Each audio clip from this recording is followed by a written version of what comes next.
Goeiemôre en welkom by die laaste oggend van Inspireer hierdie week. Vanoggend sluit ons af met die woorde van Jesus, waar hy self gepraat het in Johannes 14 vers 6 en hy sê, Jesus het vir hom gesê, ek is die weg en die waarheid en die lewe, niemand kom na die Vader behalwe deur my nie. So wat moet ons doen? Jesus het vir ons die pad gewys.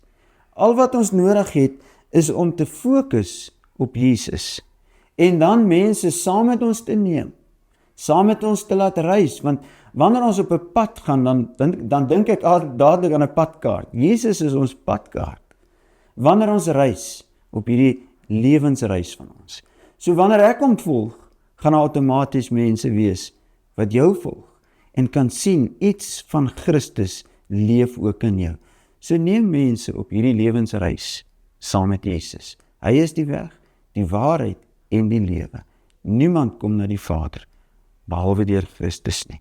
Kom ek spreek die seën van die Here net oor jou uit. Vader, ek bid dat almal wat saam met ons gereis het hierdie week, ook saam met Jesus sal reis, sodat mense ook saam met hulle kan reis, elkeen van ons, in die naam van Jesus. Amen.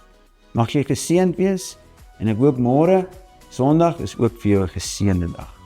Tot ziens.